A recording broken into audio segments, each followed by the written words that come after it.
Olá pessoal, eu sou Alex Klein, nas redes sociais o Alex Digital. Estamos aqui com mais um episódio do Chapecó 360, um outro ponto de vista sobre Chapecó. As melhores histórias, as histórias que merecem ser contadas, você vai ver por aqui sempre. Inscreva-se, siga nas redes sociais e acompanhe as nossas novidades.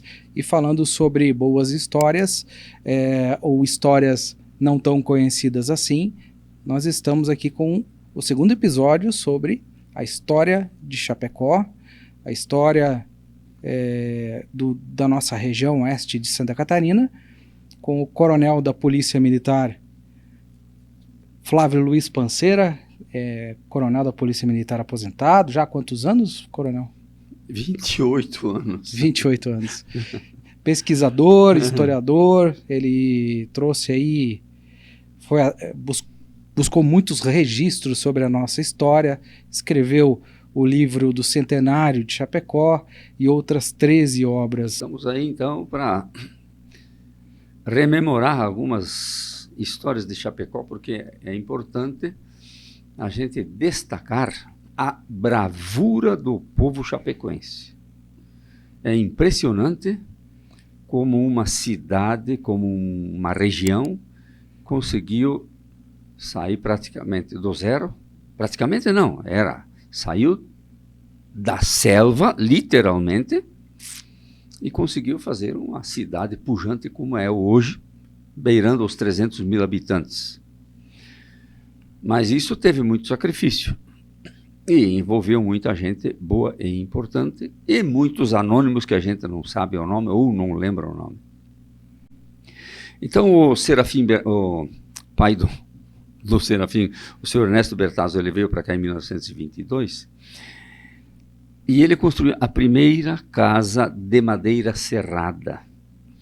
E essa casa, ela foi tão importante porque recebia autoridades naquela casa, naquela varanda daquela casa, que hoje está lá na EFAP, que é tombada pelo patrimônio histórico e felizmente está lá. A casa cultural, uma coisa assim, né? Isso. Tem um museu lá dentro. Exatamente. Muito interessante lá. Ela é um museu que saiu do seu lugar onde ela estava, aí na Nereu Ramos, e foi parar lá dentro do território da EFAP, que é outro fator importante, a tal EFAP, Exposição Feira Agropecuária e Industrial. E essa feira EFAP, ela foi criada nos anos 60 ainda, 67, no tempo do prefeito Altair de Marco, e esse prefeito, lamentavelmente, ele foi cassado. E quando chegaram aqui os militares da Companhia do Exército de Palmas, foram falar com o juiz de direito e o juiz disse: olha, isso é um equívoco. Os senhores estão equivocados, não pode ser isso aí, não pode ser verdade. Não, é verdade, isso aí tá cassado e nós vamos lá para levar o Sadi de Marco.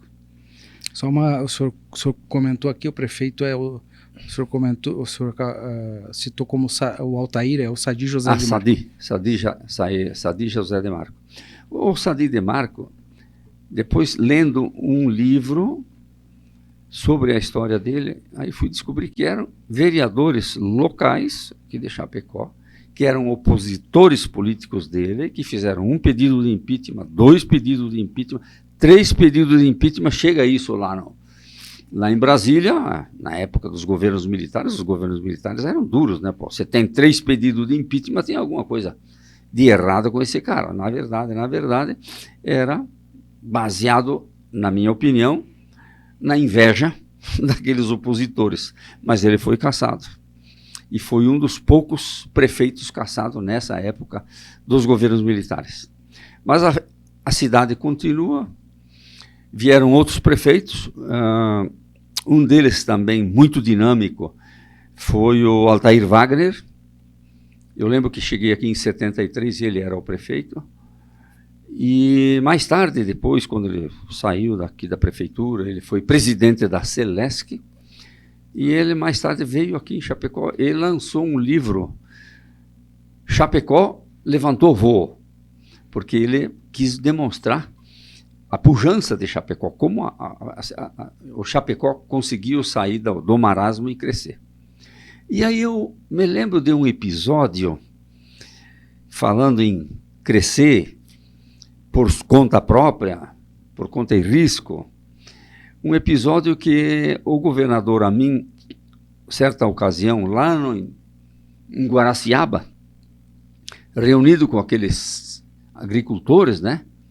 E ele falou para eles o seguinte: olha, eu admiro muito vocês aqui do Oeste, porque vocês não esperam que o governo faça, vocês fazem, vocês mesmos fazem. Meu elogio para vocês, e encheu aquele povo de alegria, de orgulho e coisa e tal, né? E daí, depois da reunião, os pais chegam em casa e contam para a esposa, para os filhos, e um filho contestou o pai. Disse assim: pai, ele chamou vocês de burro, porque ele disse que o povo lá do litoral fica esperando que o governo faça. Então eles esperam que o dinheiro do governo, e aqui nós nunca recebemos nada, e aí vocês é que tiveram que fazer. E o pai ficou muito zangado com o filho e já saiu para partir para a porrada. Naquele tempo era mais ou menos assim. O guri saiu correndo, né? E depois ele conversa com outros amigos, daí os caras disseram: sabe que o teu filho tem razão? Sabe que o teu filho tem razão? Daí fiquei pensando, o povo daqui do Oeste, ele sempre resolveu as coisas por si próprio, por si mesmo. Então veja, nós tivemos aqui o primeiro ciclo econômico, que foi o ciclo da madeira. Tinha muita madeira, era pura floresta, então tinha que tirar a floresta, tinha que tirar as árvores para poder plantar. Senão você não conseguia plantar. E eu me lembro de um outro episódio que também me contaram lá em Francisco Beltrão, onde o cidadão me disse assim: o único problema quando eu cheguei aqui é que as árvores dos pinheiros eram tão grossas, que levavam uma semana para queimar. Eu perguntei: por que não levou para a serraria? Diziam: mas quem ia comprar madeira? Todo mundo tinha madeira? Não tinha. Eu tinha que fazer uma plantação de feijão para mim poder comer, e eu tive que derrubar essas árvores, e levava uma semana para queimar. Então você veja que era não inconsciência dessa gente, mas era, digamos assim, uma selva tão grande que a árvore chegava até a atrapalhar, e ele queria fazer a sua rocinha. Ele veio para cá para plantar. Mas esse ciclo econômico, quando ele foi chegando no seu final, porque os madeireiros, eles faziam, inicialmente, eles vendiam a tora inteira, levavam no Rio Uruguai, amarravam uma tora na outra, faziam aquilo que o Migliorini chama de remolque, que seriam como reboques, um grupo de toras amarradas com cipó atrás do outro, e quando vinha a enchente, ficavam ali amarradas, aguardando. Quando vinha a enchente, eles desciam com essa madeira. Por que tinha que aguardar a enchente? Por causa daquele salto do Yucumã, que é um salto muito alto e muito violento. Então, se o salto estivesse, se o rio estivesse baixo, quando a balsa descesse, elas se arrebentariam todas, uma contra a outra. Daí você não consegue mais juntar aquelas toras todas no meio do rio. Então, quando havia enchente, eles desciam com essas balsas, e quando chegavam no Salto Yucumã, as pessoas que estavam conduzindo a balsa, olha o perigo que era. Eles se amarravam com cordas nos paus, que era feito assim como uma forma de manter a balsa inteira, né? Então havia aquelas madeiras nas laterais, e eles se amarravam ali, a balsa mergulhava e eles mergulhavam juntos. Então você imagine o terror que era levar uma balsa até Paso de los Libres, na Argentina. E também, como essa viagem deles demorava cerca de 6 dias para chegar até lá, e era 6 dias que você não podia dormir nem de dia nem de noite, porque você tem uma curva, uma pedra, um isso e aquilo, se pegasse num barranco daquele, você foi a balsa, desmanchava e você perdia praticamente a metade, ou quase tudo. Então tinha que ter muito cuidado, então tinha que fazer rodízio, quem fica acordado e quem fica dormindo. E de noite, como eles não tinham comunicação, não tinham GPS, não tinham bússola, não tinham nada, eles iam gritando. E eles, pelo eco, eles sabiam, opa, agora aqui já é território argentino, então agora nós temos que tomar cuidado, porque agora tem o Salto do Ucumã, então nós estamos perto. Então eles se comunicavam pelo grito, gritavam, e o eco respondia e eles sabiam mais ou menos onde estavam. Depois eles foram aperfeiçoando isso, dizendo, bom, em 1 hora eu chego em tal lugar, em 2 horas eu chego lá, 2 horas e 40 eu chego em tal lugar. Eles foram fazendo um roteiro de maneira que era mais ou menos preciso, dependendo, claro, do volume da água e a velocidade por conseguinte. Mas o terror que era, e claro que muita gente morreu também nessas conduções de balsas aí, é evidente, né? E teve anos que deu seca, então as balsas ficaram ali amarradas durante 2 anos, então foi uma espécie de crise econômica, porque não podia vender a madeira. Mas os balseiros foram até que ano, assim? Foi até 43 ou 45, 1943, 1945, por aí. E daí, chegando no fim do ciclo da madeira, o próprio Bertazzo, que era uma pessoa muito visionária, ele percebeu que tinha que inventar alguma outra coisa. E, segundo me contou o próprio Migliorini, o Bertazzo foi lá em Faxinal dos Guedes e falou com o seu Ventura Migliorini, dizendo para ele, olha, eu preciso que alguém vá em Chapecó e me monte um frigorífico, abra um frigorífico, que nós vamos ter que começar a trabalhar com carne e banha a partir de agora. A madeira vai acabar, nós vamos ter que inventar outra coisa. E esse Migliorini veio morar em Faxinal dos Guedes a convite do velho Bertazzo, né? Que depois que houve o incêndio da igreja, aquela história toda, muitos foram embora, mas ele era persuasivo e tinha muita credibilidade, voltou no Rio Grande do Sul. Pessoal, foi um caso isolado, foi um episódio que aconteceu, mas não vai acontecer mais, não fiquem preocupados, vamos voltar. Só para contextualizar, para quem está acompanhando esse episódio, no episódio anterior, o primeiro episódio sobre a história de Chapecó, a gente falou sobre esse acontecimento que foi a queima da igreja, que acabou desencadeando uma revolta, sim, digamos, popular, e que acabou se culminando aí numa chacina que é uma marca aí histórica triste, né, da nossa história. E isso fez com que muitos dos colonizadores debandassem, fossem embora, e prejudicando não só a nossa cidade, a região, como o estado também, até porque, como foi já, o Coronel Panceira trouxe o registro, esse foi um acontecimento que chamou a atenção do Brasil todo na época, mídia nacional veio para cá para acompanhar o caso, e isso acabou resultando numa imagem, comprometendo a imagem da nossa cidade e do nosso estado, né? Sim. E esse também foi um dos motivadores, acabou forçosamente levando o Bertazzo a buscar uma alternativa para fortalecer e abrindo um novo ciclo de negócio, de desenvolvimento econômico, né? Exatamente. Então, ele convida o seu Migliorini para ele vir aqui fundar um frigorífico, mas o Migliorini já tinha até hidrelétrica, ele tinha indústria madeireira, tinha fábrica de portas, fábrica de móveis, ele tinha uma porção de indústria, ervateira, etc. e tal. Então, o velho Migliorini disse o seguinte, olha, eu não vou porque eu tenho muito patrimônio aqui, indústrias e comércio, mas tu fala com esse rapaz ali, que eu acho que ele vai. Esse rapaz ali era o genro do Migliorini, que se chamava Plínio Orlindo Denese. Então, o Plínio também tinha a sua serraria lá, seu Plínio Denese. Então, o Bertazzo conversa com o rapaz, o Plínio, um rapaz jovem, de 20 e poucos anos, recém-casado.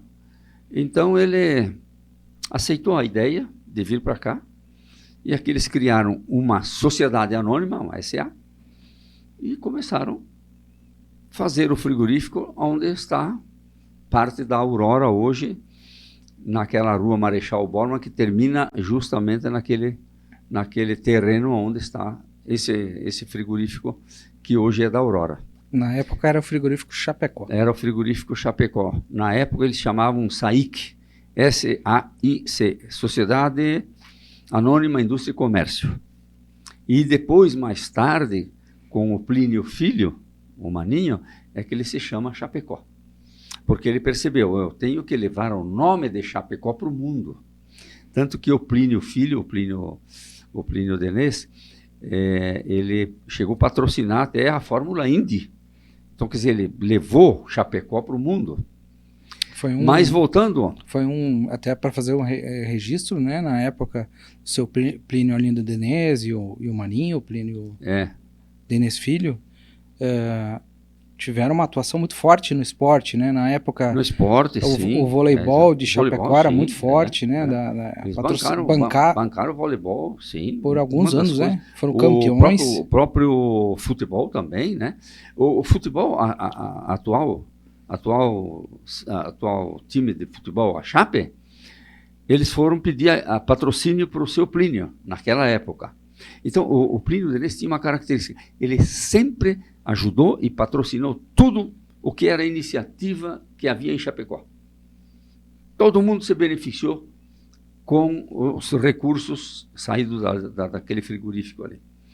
E quando foram pedir para ele, seu Plínio, vamos fazer aí uma campanha e queremos a sua ajuda financeira para fazer um time forte aqui em Chapecó. Ele disse o seguinte: eu só dou dinheiro para vocês no momento que só tiver um time. Enquanto eu estiver brigando um com o outro, eu não vou ajudar vocês. Lógico, porque daí ninguém vai para frente. Aí, a partir disso é que sai, então, a Chapecoense, sai por conta dessa ideia do Plínio Denese. Então, que ele era uma pessoa que tinha uma influência muito grande e ele conseguia convencer as pessoas. E ele era tão influente que chegou a ser secretário de Estado, né? Na época havia duas equipes de futebol aqui, né? Tinha 2, 3, eram vários timinhos, mas eles iam brigar com o Xanxerê, com o Xaxim, etc. e tal, né? Caçador, tinha uns timezinhos fortes, Joaçaba, nossa, Joaçaba era chique, era forte. Mas daí quando surge a Chape de hoje, aí essa veio para fazer sucesso mesmo, né? Mas daí esse segundo ciclo econômico, através do frigorífico, e com esse bom coração, digamos assim, do Plínio Denese, de ajudar tudo e todos, né? E ele trouxe um movimento econômico muito grande para o município de Chapecó. E, por conseguinte, da região, porque ele comprava suínos de toda a região, né? Então, ele foi, inclusive, responsável pela criação e implantação do sistema que hoje as cooperativas se utilizam, e os grandes frigoríficos, como Sadia, etc. e tal, eles se utilizam daquele sistema que ele criou. Olha, o Alex vai criar 100 suínos para me entregar no dia 11 de novembro deste ano. O Panceira vai me entregar dia 12. O fulano vai entregar dia 13. Então, ele começou a organizar esse ciclo, né? Fazia a distribuição da ração, já naquele tempo tinha a fábrica dele mesmo, e havia outras fábricas de ração aqui também, e começaram, então, a organizar esse sistema que hoje é usado até hoje por todas as grandes... De cooperados, né? É um sistema que não era uma cooperativa, mas era um sistema tipo cooperado, né? Bom, aí vem esse ciclo econômico da carne, e na sequência havia também um outro frigorífico do Marafon, e esse frigorífico familiar não estava indo bem, e acaba que o Auribo Danese, que morava ali no Alto da Serra, tu imagina, tinha um pequeno comércio lá no Alto da Serra, e um ano de seca, um ano muito ruim de comércio e coisa e tal, ele disse, olha, enquanto nós somos isolados, nós não conseguimos, não conseguimos competir. Nós temos que nos ajudar uns aos outros. E vem para Chapecó, para a sede do município, que lá era Chapecó, claro, e então sugere para algumas pessoas, dentre eles um tal de Zanquete, que era gerente do Banco do Brasil e que era, digamos assim, o financiador. Na época tinha só um banco, eu acho. Aliás, não, tinha dois, tinha o Banco Inco também, Indústria e Comércio. E fundam a cooperativa Alfa. E essa cooperativa, mais tarde, compra, então, aquele frigorífico que era do Marafon, com o nome de Aurora, que cresceu tanto, que eles criaram uma outra cooperativa, então, através do frigorífico Aurora. Então, aí acabaram sendo duas cooperativas. No início, ele, inclusive, presidia as duas cooperativas, o seu Auribo Danese. E depois, então, começaram a vir outras lideranças, como Mário Lansnaster, que era o braço direito do Plínio Denez.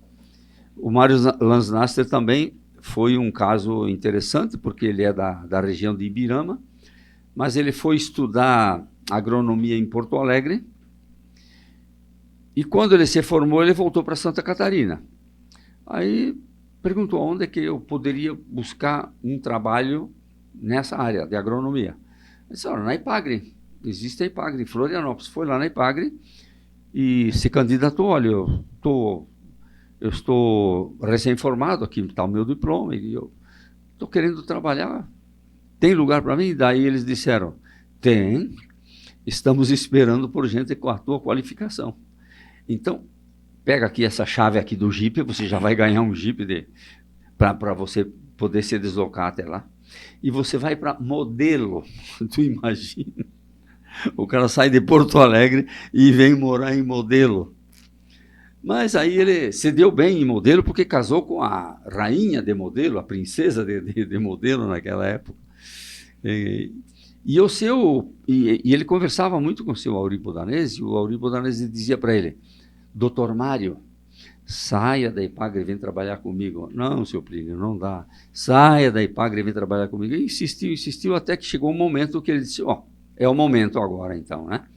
Então ele saiu da Ipagre e foi trabalhar com o seu Auribo Danese, e que mais tarde ele se torna presidente da Alfa e Aurora, e depois, aí então, separaram. Daí, até hoje o seu Bet está na Aurora, e ele foi na Alfa, aliás, e ele foi para a Aurora, e daí segue-se duas presidências nas duas cooperativas.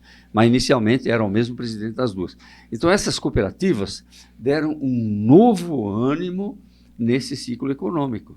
Então, esse ciclo econômico da cooperativa, ele também é muito importante, porque você veja, nós tivemos recentemente aí a tal da pandemia do vírus como é que chamava? Da Covid. Da Covid. E o mundo inteiro parou por conta disso, né? Aliás, você não podia nem sair de casa, que seria preso, né? E Chapecó não parou de crescer nem um dia. A construção civil continuou, as indústrias continuaram, o comércio continuou e foi embora. Mas por que o Chapecó não teve um baque como vários outros municípios que praticamente quebraram, muitas indústrias fecharam?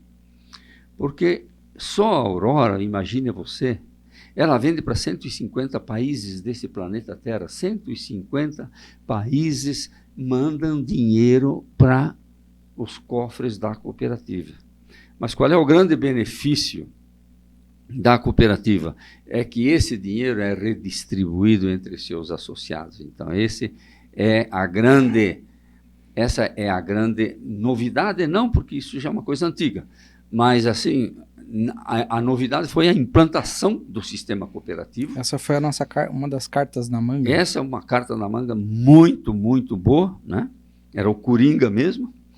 E foi assim o ciclo que deu continuidade ao ciclo da carne, mas de uma forma diferente, através de cooperativa. Então, com a cooperativa, é muito difícil quebrar uma cooperativa porque são milhares de associados.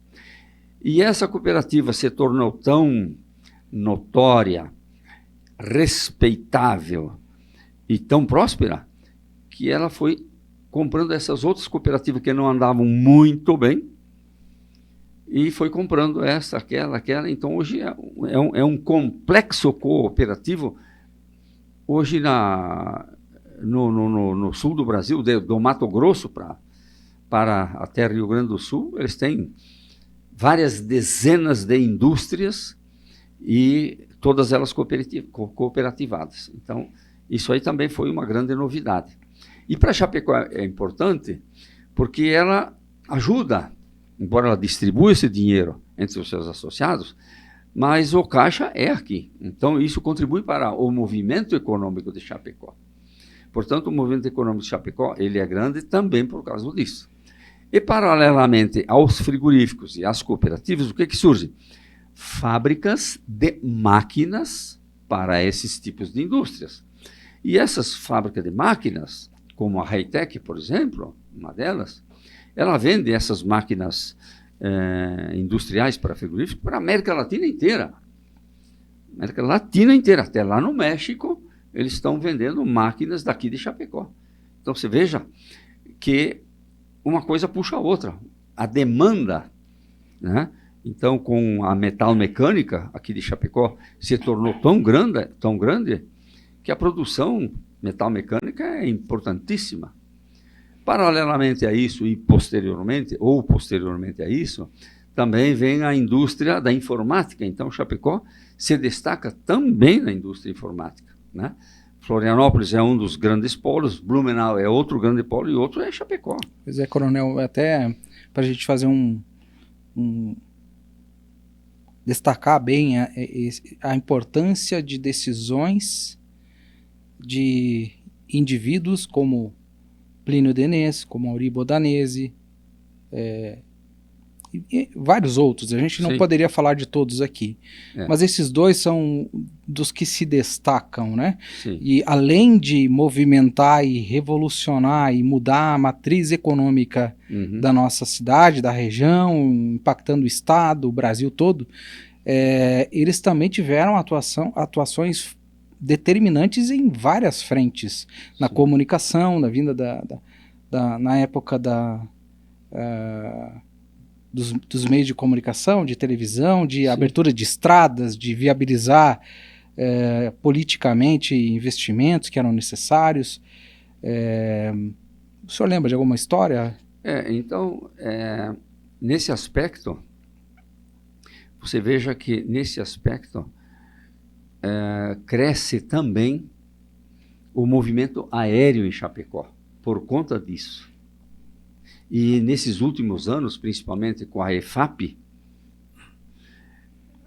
a EFAP sediada em Chapecó, ela é tão grande, tão importante, que ela faz feiras de máquinas industriais que movimenta países como Alemanha, Bélgica, Áustria, vem aqui negociar máquinas.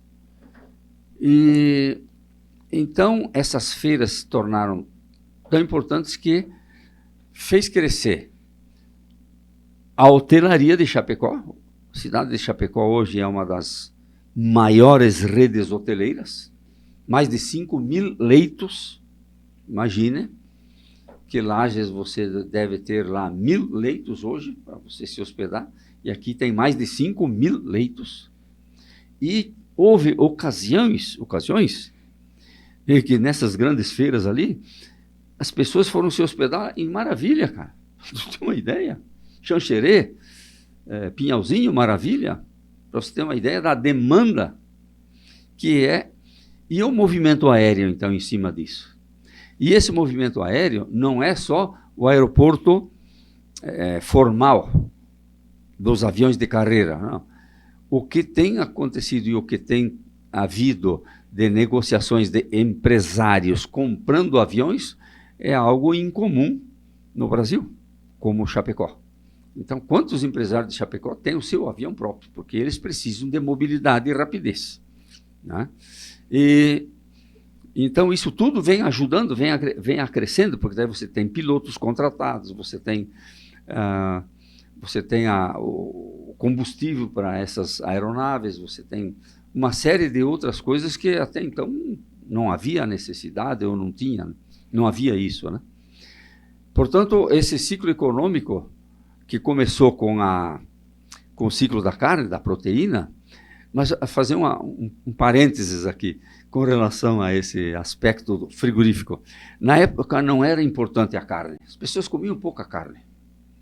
Eu me lembro na minha cidadezinha, onde eu morava, lá em Lacerdópolis, que eles matavam um boi por semana, era só na sexta-feira. Os outros dias, se você não tivesse carne, eu não comia carne. O que era importante na época era a banha, porque a banha ela era usada para toda a culinária brasileira. Não existia óleo, não existia os tais azeites. Então, precisava da banha, né? E por conta disso, veja o que aconteceu. O Atílio Fontana, fundador da Sadia, lá em Concórdia, ele, vendo que os caminhões chegavam lá em São Paulo, principalmente Sorocaba, onde eles tinham maior venda de produtos frigoríficos, a banha daqui até lá levava 2 dias praticamente chegar, e chegava lá se derretendo, aquele pacote caindo, assim, né? Era embalado num pacotinho de papel, chamado papel banha mesmo. Era apropriado para isso, mas não tinha uma maior garantia. Então ele resolveu comprar um avião para transportar os seus produtos frigoríficos. Então veja que interessante que foi essa nova decisão do Atílio Fontana em comprar um avião para o transporte. E, paralelamente a isso, as pessoas dizem assim, mas o seu Fontana, eu queria ir para São Paulo junto e coisa e tal. Aí ele foi comprando aviões maiores, um pouquinho maiores, e daí foi fazendo transporte misto, carga e pessoas.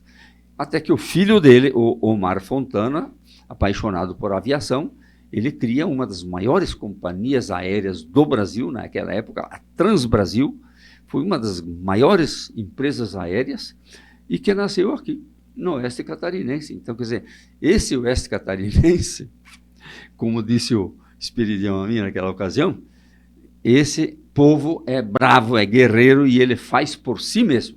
Ele não espera acontecer e não espera que o governo venha fazer. É importante a gente salientar a iniciativa dessas pessoas, né? O frigorífico Chapecó, então Saíque, lá no Plínio Arlindo Denense, foi lá nos anos 50, final dos anos 50. Isso. E justamente ainda numa época em que Chapecó havia passado por um processo de desmembramento, a criação de outros municípios do território, é isso ou não? Ah, também, sim. Isso trouxe também um impacto na... Como foi esse processo? Nesse aspecto do desmembramento, ele não chegou a prejudicar, digamos assim, o município. Porque veja o seguinte, o município foi fundado em 1917. Então foram se formando essas pequenas comunidades aqui, ali e acolá. Uma das primeiras, fora o Chapecó, foi Mondaí, que foi criado em 1922. Portanto, Mondaí também já tem 100 anos, mais de 100 anos. Que foi um pastor que veio lá de Frederico Westphalen, se eu não me engano, e traz uma comunidade de alemães ali, de alemães evangélicos. Luteranos. Aí teve um padre que também tomou uma iniciativa semelhante, tinha uma cooperativa de nome alemão, que eu não estou lembrando o nome, e aí ele cria uma nova comunidade em Itapiranga. Então, os alemães católicos iam todos para Itapiranga, para não haver briga. Um pouco antes disso, Carlos Kumley, que também era um alemão nativo e que era um dos colonizadores ali daquela região de São Carlos Palmitos. Ele fundou a primeira comunidade em um lugar chamado Cascalho, que hoje é Palmitos, né? Mas era na beira do rio ali.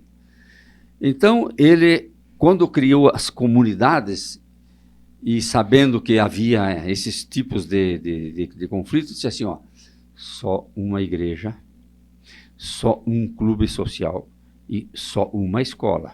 Todo mundo vai naquela escola, todo mundo vai naquele mesmo clube, todo mundo vai naquela mesma igreja. Então, ele mudou o aspecto. Mas o antigo Porto Feliz, que é o atual Mondaí, e o Porto Novo, que era a Itapiranga, depois mudaram seus nomes por influência do Getúlio Vargas e do próprio governador de Santa Catarina, que veio para essa região aqui, e daí resolveram dar nomes com termos ou nomes indígenas.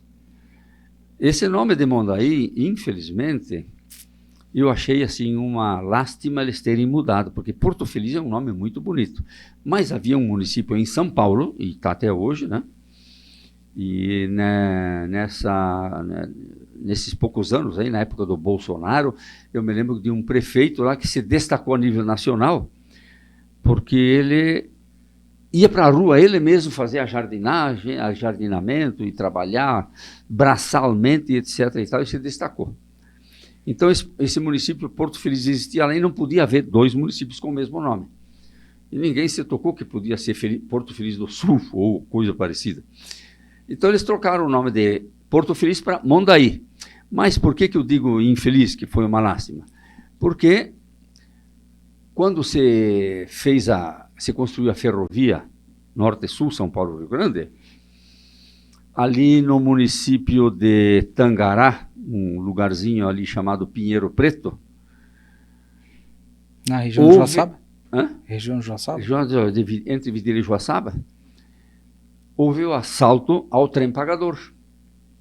As pessoas que sabiam que o trem pagador vinha tal dia e vinha com o dinheiro para pagar toda aquela mão de obra.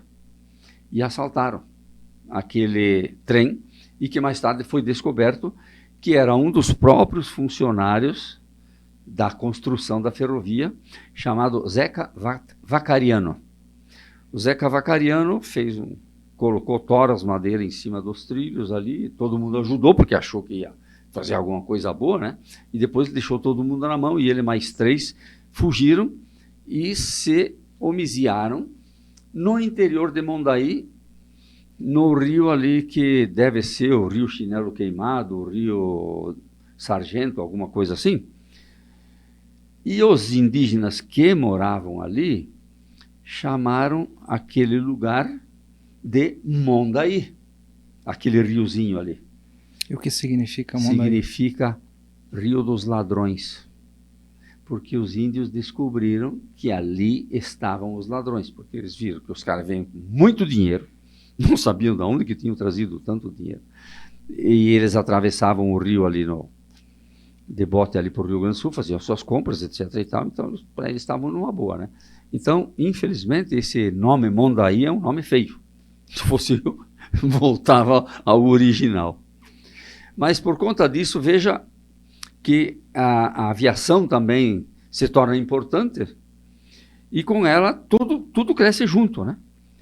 Então cresce a hotelaria, cresce o turismo e acaba Chapecó se tornando como dizia o Ledônio Migliorini, prefeito Ledônio, um polo criador de polos, ou centralizador de polos, né? Então Chapecó polarizou todos esses polos. Mas quem são esses outros polos que foram polarizados por Chapecó? Em 1953, a Assembleia Legislativa reunida lá fez os seus levantamentos e viram que era necessário, havia uma demanda muito grande de comunidades pedindo desmembramento para que se tornasse município, e chega ao governo do estado para que assinasse essa lei, e o presidente da Assembleia Legislativa era daqui de Chapecó, se eu não me engano, era o Miranda Ramos. ele levou para o governo do Estado e o governo do Estado, então, sanciona a lei criando novos municípios. Esses novos municípios que saíram de Chapecó, nessa ocasião, dentre outros nessa mesma lei 133, são Xanxerê e Xaxim, São Carlos e Palmitos, Mondaí e Itapiranga, São Miguel do Oeste e Dionísio Cerqueira. Esses 8 municípios, além de Ceará, que se desmembrou de Chapecó, e outros, claro, lá no litoral também, mas para nós aqui são 8 municípios, e poderíamos pegar o Ceará, que é aqui nosso vizinho. Esses 8 municípios se desmembraram no mesmo dia. Mas quando? Dia 30 de dezembro. Caramba, como é que nós vamos instalar um município agora, né, neste ano, se é dia 30 de dezembro? E naquele tempo, a comunicação, as poucas cidades que tinham um telégrafo recebiam a comunicação, e os outros daí um mês, né? Então, para todos esses municípios foram instalados no ano 54. Por isso que todo mundo acha, esses municípios acham que eles foram criados em 54. Não, o município foi criado em 53. Mas isso aí não prejudicou o município de Chapecó. Pelo contrário, até ajudou. Porque veja o seguinte, o cidadão Ernesto Guil vinha de São Miguel do Oeste para Chapecó, uma reunião da Câmara de Vereadores. Cidadão fulano de tal vinha de Mondaí, outro de Itapiranga, para uma reunião de vereadores em Chapecó. Então, tu imagine o transtorno disso, cara. Dali de Faxinal dos Guedes e Xanxerê, eu digo que é perto, né? É importante a gente ter a referência, não ter a referência atual, né? Naquela época, asfalto, nem pensar, né? Sim, sim. Então, você veja que, e naquele tempo, inclusive, vinha a cavalo. Não tinha nem estrada que chegasse até São Miguel, até Dionísio, não tinha ainda. Né? Veja que, em 1929, pela primeira vez, um governador do estado se faz presente aqui no Oeste, que foi o Adolfo Konder. Ele veio no final do seu mandato, uma pena que ele veio no final do seu mandato. Então ele vem, ele consegue vir de trem até Joaçaba, de Joaçaba até Chapecó vem de caminhão, e ele vem trazendo também um barco com um motor que sabia que ia precisar aqui em Chapecó. Aqui em Chapecó ele desce no Goiôem e vai descendo pelo rio Uruguai até Mondaí, onde depois ele faz uma incursão e vai até Dionísio Cerqueira.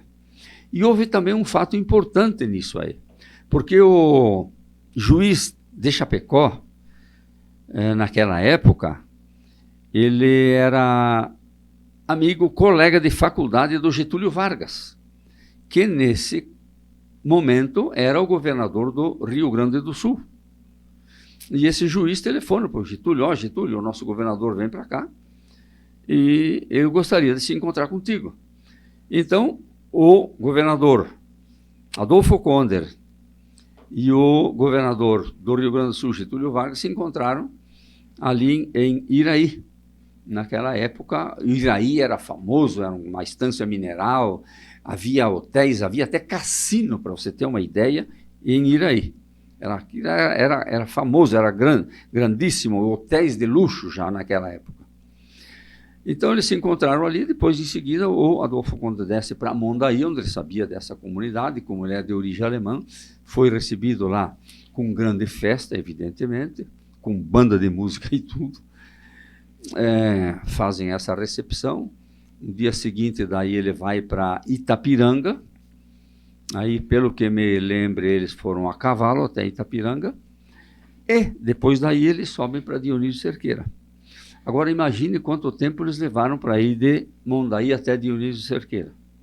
Essas eram as condições de trafegabilidade do oeste catarinense. De Mondaí até Dionísio Cerqueira, hoje você faz em 2 horas. Eles levaram 8 dias a cavalo, com um peão na frente, abrindo picada a foice, e mais ou menos seguindo a trilha que tinha sido aberta anteriormente pela coluna Prestes.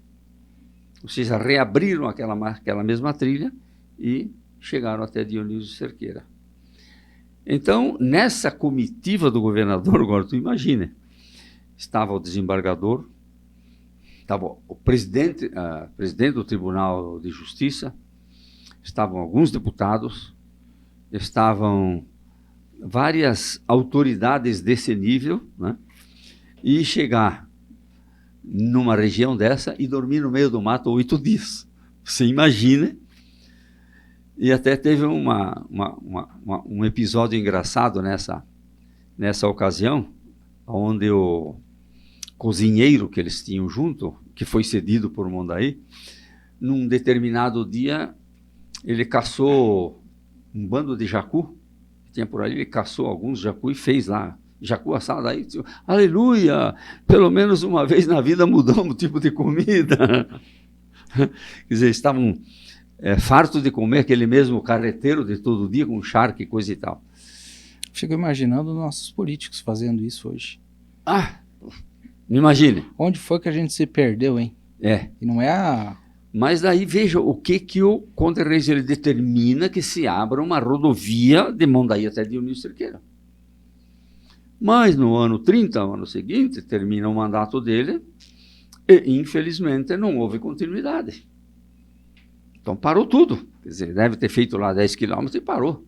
Então a rodovia até Dionísio Cerqueira foi feita pelos agricultores, pelos colonos, cada um fazendo o seu pedacinho, o seu trecho, à base de picareta, carrinho de mão e etc. e tal. Assim como o frigorífico Saíque aqui em Chapecó, o terreno todo foi cavado a picareta, carro de mão, enxada e enxadão, essas ferramentas manuais aí. E lá, mesma coisa. Cada um ia abrindo a picada, a facão, e depois foram fazendo aquela pequena estrada, e isso, todas essas estradinhas de interior foram feitas assim, foram feitas dessa maneira. Daqui para você, a estrada, por exemplo, para você ir de Dionísio Cerqueira até Florianópolis, ela descia até Mondaí, e de Mondaí vinha costeando o rio, passava por Palmitos, São Carlos, Chapecó, Xanxerê, e depois continuava. E isso aí foi o que deu a primeira rodovia, a primeira estrada. Mas a precariedade era tanta que era só a cavalo para você trafegar.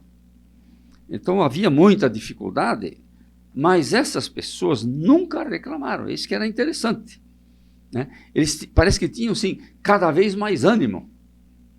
E o ânimo deles era tanto que teve um outro episódio aqui pertinho, aqui no Paial, eles abrindo uma estradinha dessas ali, chegaram num determinado momento em que havia uma pedra muito grande, eles não conseguiam remover com alavanca, com isso, com aquilo e coisa e tal, e estavam falando, o que vão fazer? Vão ter que fazer um desvio, né? Mas do lado de baixo tem um barranco, do lado de cima tem aquelas árvores frondosas, como é que vão fazer? E nisso chega um dos convivas e vizinhos, e que veio trazer alimentos para fazer o almoço, né? E ele disse, e essa pedra, o que faz aí? Ele disse, essa aqui nós estamos esperando um cara corajoso para derrubar ela ou quebrar no meio. Aí ele disse assim, então eu vou quebrar essa pedra. Ele pegou uma marreta, e eles tinham feito de tudo em cima daquela pedra, não tinha maneira de tirar dali e quebrar nada. Ele pegou a marreta e concentrou toda a sua força mental. Ele jogou essa força e com uma marretada ele partiu no meio. Então isso ficou histórico. Aí eles perceberam a força interior que nós temos e não sabemos. Então, aí é uma outra história daquilo que a humanidade ainda não se acordou. Mas que agora, felizmente agora, parece que a humanidade está despertando, né? Precisamos, né? Precisamos. Que precisamos. Tá ficando complicado. E aí, ouvindo essa história, eu lembrei do relato no início dessa nossa conversa, do filho que questionou o pai sobre a iniciativa que o nosso povo tinha de fazer as coisas e não de esperar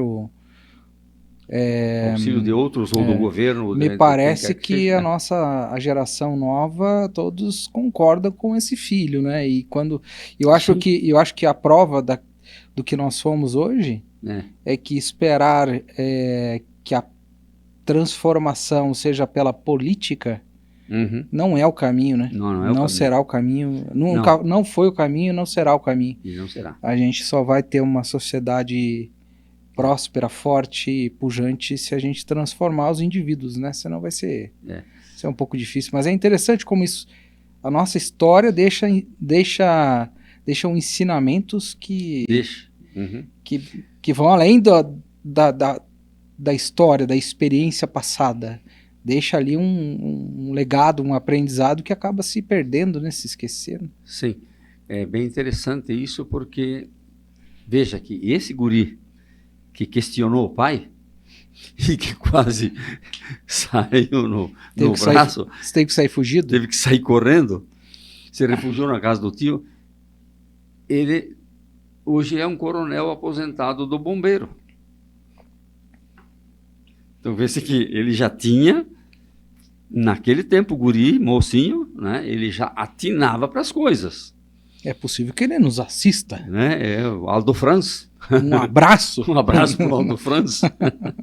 Coronel, hoje bombeiro, foi policial militar e hoje bombeiro. Depois, porque ele migrou para... Quando o bombeiro separou da polícia militar, ele migrou para o bombeiro, né? Porque o bombeiro foi criado pela polícia militar e está perto de um centenário já. O bombeiro de Santa Catarina. Em Chapecó, quando foi instalado? Não em Chapecó, mas no estado de Santa Catarina. Mas em Chapecó, quando foi instalado? Está com 98, 97 ou 98 anos. Isso já. No estado?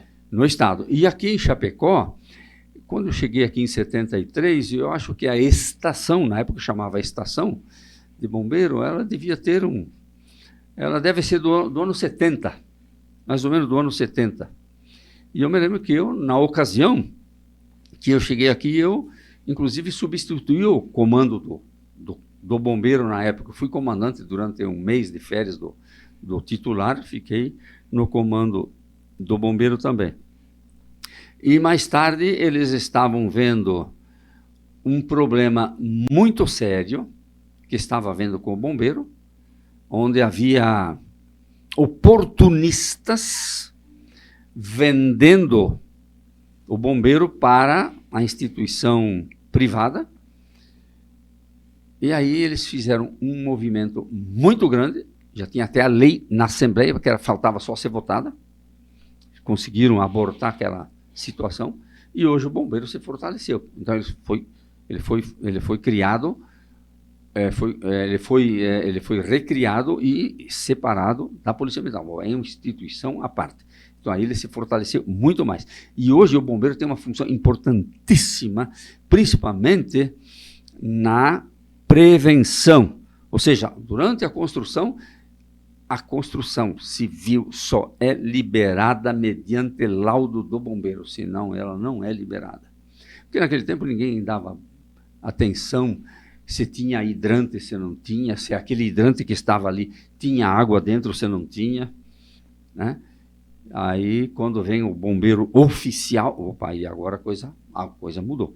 E os bombeiros se especializaram em engenharia física e química, de tal maneira que hoje são grandes profissionais.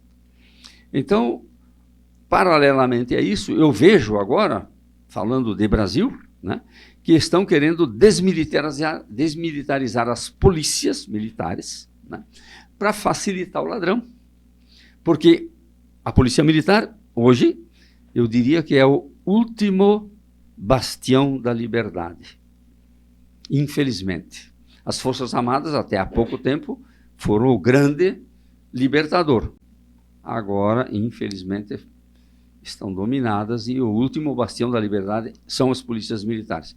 Então, isso está incomodando algumas pessoas e eles querem acabar com legislação nova e desmilitarizar as polícias e fortalecer as guardas municipais, fazendo com que ela seja a nova polícia. Então, quer dizer, estamos num caminho bastante, numa cruz, num encruzamento aí bastante complicado, mas acreditamos que logo, logo o Brasil e todo o planeta Terra saia dessa situação de marasmo e de engordo onde nós estamos envolvidos, porque a espiritualidade está trabalhando mais do que nós humanos. Infelizmente, a nossa raça humana está muito corrompida.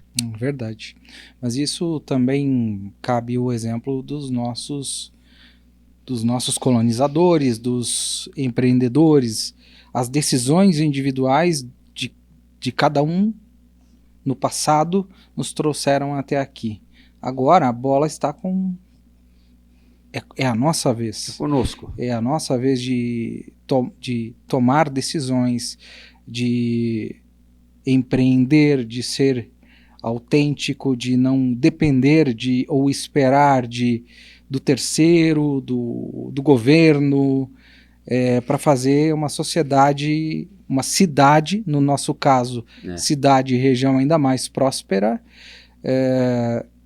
nos próximos 20, 30, 50, 100 anos, para que de uma forma alguns mais anonimamente, outros mais com uma projeção maior, no futuro a nossa cidade, nossa região e o nosso país possam ser ainda mais prósperos e um pouco mais com menos problemas sociais, com menos conflitos tão superficiais que não nos levam a lugares tão...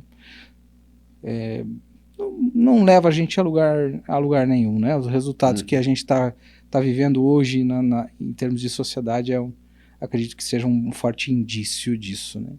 Sim. Mas até para a gente saber, para mim pelo menos fez muito... é um parâmetro do salto que Chapecó deu no passado. Até eu acabei não anotando, mas até determinada época, Chapecó dependia ou buscava muitas solucionar suas necessidades em Joaçaba, né, que era conhecida como Cruzeiro na época. Cruzeiro. Erechim também, que era Paial Grande. Sim. Como era isso e essa chave mudou rápido, né? Sim. Foi Joaçaba porque tinha trem, Erechim porque tinha trem. O trem era a ferrovia São Paulo-Rio Grande do Sul? Aquela ferrovia São Paulo-Rio Grande, que ia até Santa Maria, passando por Cruz Alta. Então, por exemplo, quem morava ali em Itá, era mais perto ir a Erechim para pegar o trem do que qualquer outra coisa. O próprio Bertazzo, por exemplo, ia ali em Erechim, pegava o trem para ir a Curitiba, né? E funcionava dessa maneira. E quando as pessoas precisavam de produtos que não existia aqui, evidentemente, por exemplo, o querosene era muito requisitado porque não existia luz elétrica, então você precisava do lampião. Lampião a querosene, era essa a nossa iluminação, era lampiãozinho a querosene. Todo mundo tinha seus lampiões em casa. Onde é que ia buscar o sal? Não tinha sal aqui. Não. Onde é que ia buscar açúcar? Não tinha açúcar aqui. Não tinha nem os primeiros engenhos de cana tradicionais, aqueles de fazer açúcar mascavo, nem isso não tinham conseguido fazer ainda aqui. Então, esses produtos, como tecidos, por exemplo, porque não existia roupa feita, roupa fabricada, tinha que comprar o tecido e, normalmente, a herança da filha mulher era uma máquina de costura. Então, ela tinha a virtude de fazer a roupa para a família inteira. Comprava o tecido em metro e comprava-se esses produtos que aqui não existia e ferramentas, que a maioria vinha de São Paulo. Também vinha de São Paulo. Portanto, Joaçaba era um grande centro econômico. Erechim também era um grande centro econômico. Só para vocês terem uma ideia, Joaçaba, no ano de 1965, um cidadão, Abelardo Lunardelli, veio de Brusque, recém-formado odontólogo, e abriu um gabinete odontológico em Joaçaba. No final do ano, um ano depois, sei lá, ele tirou férias e foi passear, foi viajar, foi lá visitar os familiares. Incendiou gabinete odontológico dele. Aí ele perdeu tudo e disse, eu não vou continuar nisso, não é para mim, de certo. Né? Fez concurso na Receita do Estado, na Fazenda, Secretaria da Fazenda, e foi aprovado. E foi um dos coletores aqui em Chapecó naquela ocasião, Lunardelli. Então ele me contou o seguinte, quando eu morava em Joaçaba, em 1965, Joaçaba tinha 25 mil habitantes e Chapecó tinha 15 mil habitantes. Isso em 65.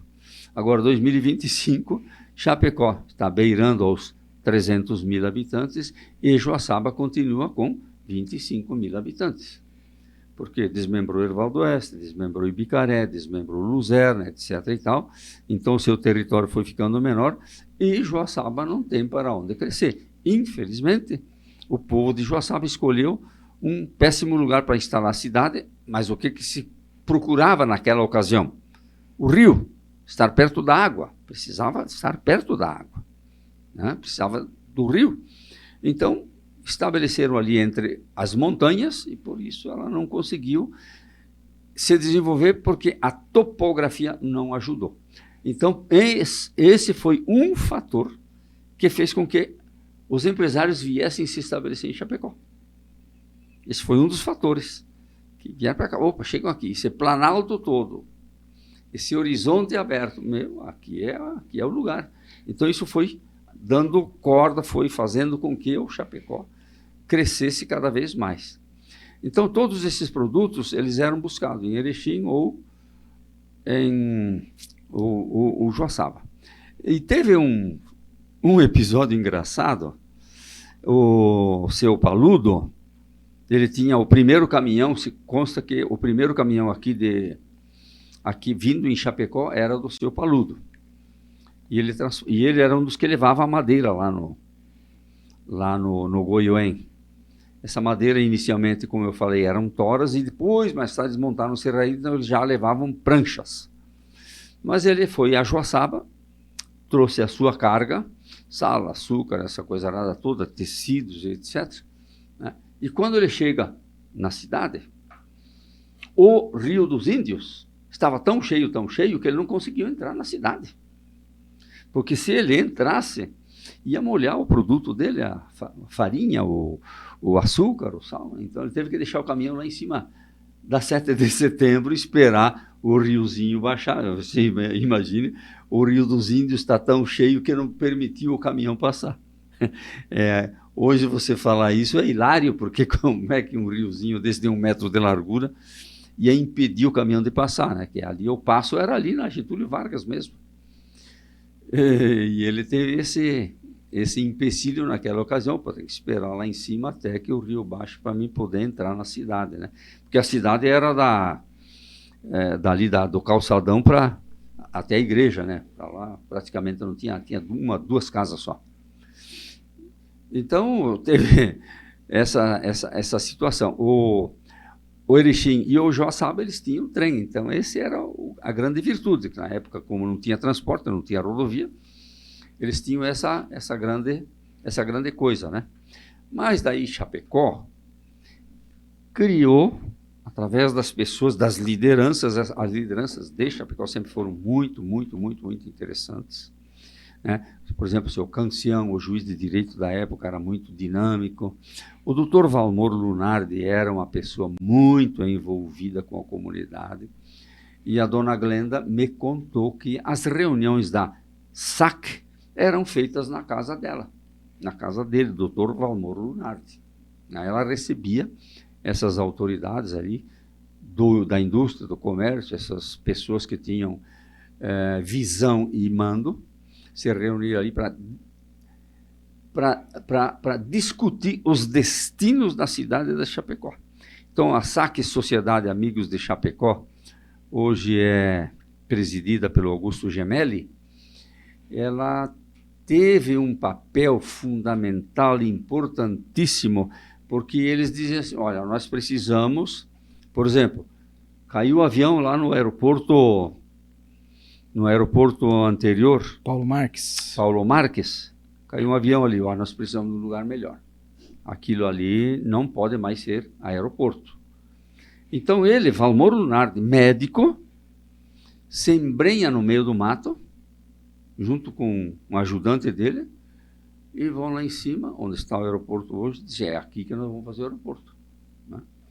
Falando com o prefeito e coisa e tal, dizem, ó, vamos colocar a máquina ali, vamos rasgar esse mato e depois a gente resolve a coisa formal, administrativamente. E assim, a SAC foi dizendo, ó, precisamos mais indústria, precisamos melhorar esse setor, o setor hoteleiro, precisamos melhorar o setor de atendimento ao público, precisamos mais escolas, precisamos escola de nível mais avançado. Inicialmente as escolas eram só primárias, aí passou a ter o tal de ginásio, e aí então vem tanto as irmãs, as freiras, quanto os frades, e trazem o colégio La Salle, não, aqui é Marista, Colégio Marista, e as irmãs com aquele colégio Coração de Jesus, acho que é o nome. Bom Pastor? Bom Pastor, né? Isso. O colégio Bom Pastor. E aí elas vêm formando professoras, elas formavam professoras, e o Colégio dos Irmãos formava principalmente contabilistas. Então, eram as duas profissões ali que se saíram na época, contabilidade e magistério. E aí a coisa começa a crescer de tal maneira até que se cria a Fundeste, né? E essa Fundeste também foi muito interessante, porque uma pessoa lá de Maravilha... Em que ano foi criada a Fundeste? Como? Em que ano foi criada a Fundeste? É nos anos 70, começo de 70, bem os primeiros anos de 70, porque quando eu cheguei aqui em 73, houve a primeira formatura da primeira turma de formandos em pedagogia, eu acho que geografia, história, alguma coisa assim. Tinha 2 ou 3 cursos só. E eram cursos, naquela época, não eram cursos de tempo integral, eram cursos reduzidos para 2 anos de formação. E eu me lembro que nesse ano, 73, houve a primeira formatura da Fundeste, onde o seu Plínio Deney se formou também. E qual era o curso? Pedagogia, era o que tinha. E eu comandei o policiamento com a vinda do vice-presidente da República, Augusto Rademacher, que veio aqui em Chapecó presidir essa solenidade da primeira formatura da Fundeste, que depois se transforma em UNOESC, e que depois a UNOESC se desmembrou em Uno Chapecó. Então Chapecó se isolou, ficou fora, e a Fundeste continuou existindo e se expandindo, evidentemente. A Uno Chapecó saiu, se tornou independente. Então, eu me lembro que esse colega Antônio Conce, por exemplo, ele ia lá em Florianópolis negociar com o governador do estado, né, para que se criasse esse sistema educacional. E mais um detalhe interessante: o governador do estado, Colombo Salles, ele era uma pessoa assim muito querida, muito fácil de lidar. Ele era um professor, então ele era bem acessível, não tinha frescura para conversar com ele. Você saía conversando com ele na comitiva, assim. E inauguraram a penitenciária e aquele complexo onde está hoje a Uno Chapecó. E o pessoal, os líderes daqui de Chapecó, dentre eles o próprio Plínio Deney, eles disseram: o governador, esse prédio foi criado para ser um hospital psiquiátrico, mas nós não temos praticamente mais demanda aqui de psiquiatria. Não tem mais tanto louco assim internado, psicopata, não existe praticamente nada. A gente podia, de repente, utilizar esse espaço aqui para outra coisa. E o governador disse assim: a edificação foi construída para vocês, para Chapecó. Vocês dão o destino que vocês acharem melhor. Então ali foi onde começou a tal da Fundeste, que hoje ainda é presidida pelo Vincenzo Mastrogiacomo. Mastrogiacomo. Vincenzo está até hoje lá presidindo a Fundeste. Então a Fundeste ainda existe. Entendeu? Ela ainda existe. Ela é a mantenedora da... A Unoesc também não era da... Como? A Unoesc também não era da Fundeste? Sim, ela a foi Unoesc criada... e Uno Chapecó, né? Sim, a Unoesc ela foi fundada dentro da Fundeste. Dentro dessa fundação ali, né? Uhum. E depois a Uno Chapecó, o grupo de Chapecó saiu da Fundeste, se desmembrou, e a Fundeste ficou com a sede dela em Joaçaba, onde ela tinha já inicialmente, tinha sido lá, ou era aqui, mas depois passou para lá, porque o reitor dela era muito forte, acabou levando a reitoria, tanto que hoje ele é secretário da Educação do Estado, né? Na época que nós falamos aqui, na época que Chapecó buscava os produtos em Joaçaba e em Erechim, era em razão de que nós aqui não tínhamos as condições por estar longe da ferrovia e o Rio Uruguai aqui não tem uma proximidade tão grande. Sim. Como que Chapecó resolveu essa questão logística, né? O senhor está escrevendo um livro também sobre o transporte regional. O livro é esse o último livro? Sim, o Transporte no Oeste. Transporte no Oeste. A importância do transporte para o desenvolvimento e o gás que Chapecó precisava na época para assumir a ponta da... Bom, nós sempre fomos carentes de rodovia, de estrada, etc. e tal. Mas, em 1970, durante os governos militares, quando eles assumiram, havia 80 quilômetros de estradas asfaltadas num país de 8 milhões de quilômetros quadrados. 80 quilômetros de estrada asfaltada. Eles, durante o seu governo, fizeram 80 mil quilômetros de estradas asfaltadas. De 80 quilômetros para 80 mil. E foi quando se fez, então, a BR-282, a ligação leste-oeste. Essa ligação leste-oeste, ela foi, de certa forma, inconclusa, por causa daquele trecho de Lages ali, que é bastante difícil a passagem por Lages, depois de Campos Novos. Então ela ficou um trecho ali inconcluso durante muito tempo, mas havia a BR-470, que sai exatamente de Navegantes, lá do mar, e vem até Campos Novos. Então essa BR-470, que tem 302 quilômetros, ela vem até Campos Novos. Então a BR-282, ela começou dali de Campos Novos e foi até São Miguel do Oeste. E depois, agora nesses últimos 5, 10 anos aí, então eles asfaltaram até o rio Peperiguaçu. Então agora a BR-282 vai até o rio Peperiguaçu. E eu até me utilizo dessa rodovia para situar o tamanho de Chapecó. Então, ali no quilômetro 442, tem o rio Irani, aquele riozinho que passa ali sempre bonito, sempre limpo, quase nunca é um rio cheio de barro, né? Parece que é assim, aquela aguinha limpa ali. Ali o rio Irani, até o rio Peperiguaçu, era o município de Chapecó, só para você ter uma ideia. Ou seja, do quilômetro 440 até o 780. Então, só para você ter uma ideia do que era o Chapecó e de como é que naquele tempo você ia fazer uma rodovia desse tipo. Então, essas rodovias, quando ela se inaugurou ali no ano 73, eu acho que foi, porque eu trafeguei nela aqui no ano 73, no 74 ela deve ter sido inaugurada, porque no ano 73 eu trafeguei por ela. E para ir a Joaçaba, por exemplo, tinha que passar por aquele lamaçal ainda. Para ir a São Miguel do Oeste, tinha que passar a balsa ali do rio Chapecó, ali é a Nova Erechim, tinha que passar a balsa ainda.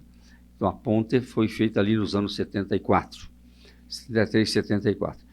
Mas saiu. Então, quer dizer, quando você fez a BR-282, deu um alívio muito grande. E também, mudando o trecho da rodovia, mudando de eixo, veja o que aconteceu. Ela deixou de ter o eixo aqui, São Carlos, Palmitos, Mondaí e Itapiranga. Ela passa pelo meio, que é a coisa lógica, né? Quanto mais retilínea, melhor. E daí ela passa por Nova Erechim, por Pinhalzinho e Maravilha. Esses municípios que eram incipientes, porque imagine, o município de Pinhalzinho e Modelo, eles foram desmembrados de São Carlos, para tu ter uma ideia. E hoje são muito maiores, né? Principalmente o Pinhalzinho. A Maravilha era município de Palmitos, então ela não era praticamente nada. Era uma maravilha no aspecto floresta, de pinhal. Mas assim, não tinha um desenvolvimento econômico ali ainda. Mas aí com o eixo novo da rodovia, então desenvolvem outras comunidades também. Então isso tudo ajudou a crescer, né? Você vê o que faz, você vê a diferença que faz uma rodovia, uma boa rodovia. E a partir disso, então, os governos estaduais, eles começam a melhorar as rodovias estaduais. E o governador do estado, Conder Reis, ele lançou um programa naquela ocasião que se chamava Encurtando Estradas. Ele ou o Jorge Bornaus, esses dois aí deram continuidade um ao outro. E o projeto deles era que nenhum município do estado de Santa Catarina deixasse de ter uma ligação asfáltica. Às vezes tu não conseguia, por exemplo, ir para o município de vamos chamar ali de União do Oeste, pelo asfalto daqui para lá, mas de lá para cá você conseguia. Entrava lá por Nova Erechim e entrava pelo asfalto de lá. Então não consegue por aqui, mas consegue de lá. Então alguma ligação asfáltica já tinha. Então eles também se interessaram muito por isso. Tanto o Conder Reis quanto o Bornaus trabalharam muito em cima disso. E o atual governo do estado está fazendo um programa agora chamado Estrada Boa, né? Que é a recuperação dessas estradas, né? Que naquela época eles chamavam de estradas vicinais, ou seja, estradas de uma envergadura menor do que uma BR, com acostamento pequeno, quase sem acostamento, em alguns lugares não tem acostamento nenhum, e que, no caso, essa de Chapecó até São Lourenço foi revitalizada no governo passado, governo Moisés, e começaram a revitalização também Chapecó-Ceará, e ampliando, alargando essas rodovias, fazendo pista dupla onde tem subidas e descidas, que daí você consegue fazer com que a trafegabilidade seja melhor. Então, no oeste, embora eu tenha o costume de dizer, eu sou, nesse aspecto, uma boca malvada, eu digo oeste sempre esquecido e sempre abandonado, mas assim, não está tanto, porque melhoramos muito. Novamente pela iniciativa... Mas, claro que a iniciativa privada sempre foi a que deu a... Que foi o motor que proporcionou, tanto na iniciativa de construir, de fazer por si próprio, quanto na iniciativa de criar empresas e recolher impostos. Imagine que o Chapecó, que tem 200 anos menos que Lages, hoje é o quinto maior arrecadador de impostos do estado de Santa Catarina. Estamos ali junto com Joinville, com Blumenau, imagine.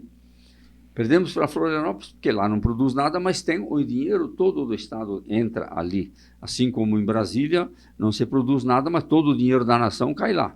Então, por isso que ele tem um PIB grande, né? E Itajaí, para minha surpresa, é o segundo maior, ou o segundo maior arrecadador de impostos do estado. Eu questionei, mas o que tem aqui? Tem a indústria de Chapecó que leva o produto para embarcar no navio e que a nota sai por lá. Então, eu acho uma incoerência muito grande. Aquele município que só extraiu a nota para embarque levar as vantagens financeiras. E eu me lembro que o governador passado, o governo Moisés, tentou mudar isso aí, mas ainda o poder é bastante grande, ainda não conseguiu. A coisa é complicada. Complicada, não é tão fácil assim. Ainda falando sobre logística, transporte, nosso primeiro aeroporto foi o aeroporto Paulo Marques, que foi citado agora há pouco. Ele foi construído, né, criado em 1948 já. Né? Sim, então, a base de picareta. Já demonstrando antes dos anos 50 a iniciativa local, né, dos moradores, empreendedores, empresários. Isso, para ter o nosso primeiro aeroporto. O aeroporto era lá no bairro São Cristóvão? Bairro São Cristóvão, Se eu não me engano, é Rua Tiradentes hoje, onde era a pista do aeroporto. É uma rua. Né? E você veja que isso permitiu que um avião do Rio de Janeiro viesse aqui em Chapecó fazer a cobertura do incêndio de Chapecó através da revista O Cruzeiro. Da Catedral, né? Da Catedral Na época não era catedral ainda. Era uma igreja de madeira, mas foi o incêndio da igreja.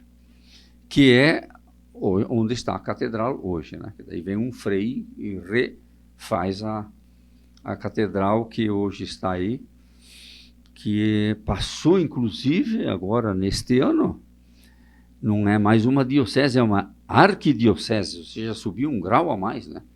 Ou seja, o arcebispo daqui tem ascendência sobre os outros bispos de Lages, de Joaçaba, e não me lembro onde que tem mais aí. Então, até nisso nós crescemos. Isso é bom. É bom.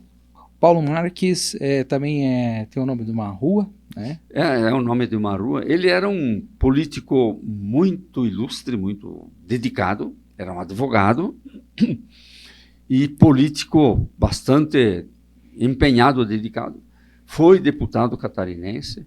Tivemos grandes políticos aqui em Chapecó. Citei antes o Miranda Ramos, o Paulo Marques, foram grandes políticos por Chapecó. Né? E então Chapecó também acabou se destacando. Por exemplo, eu me lembro do prefeito Wagner, ele que é de uma família lá do Alfredo Wagner, que é dos avós dele, né? O Altair Wagner, ele foi uma pessoa assim que deu um destaque muito grande para Chapecó, e ele foi o que tomou a primeira iniciativa de fazer o primeiro trechinho de asfalto ali na Avenida Getúlio Vargas. O primeiro trecho de asfalto foi ele que fez. Isso nos anos 73, 74, tu imagina? Porque o calçamento das ruas aqui em Chapecó, eu falei outro dia sobre isso, era feito com essa pedra basáltica, eu acho que é o nome, né? Isso que chamam de pedra-ferro, que ela não corta, ela quebra, então ela não tem regularidade nenhuma. Então era horrível o calçamento. Aí ele já fez a primeira camada asfáltica, e essa primeira camada asfáltica durou até outro dia. Então foi assim, alguma coisa muito bem feita. Mas ele era engenheiro, era uma pessoa bem culta, bem Em entendida. toda a avenida, na época? Em toda a extensão da avenida, né? Não. Era somente da igreja até mais ou menos ali onde é o calçadão hoje, mais ou menos esse trecho aí, né? A rua Bocaiúva ali, mais ou menos até ali. Não mais que isso. É o que se conseguia fazer na época, né? Porque a arrecadação era pequena também, mas já se tomavam iniciativas. Né? E esse era uma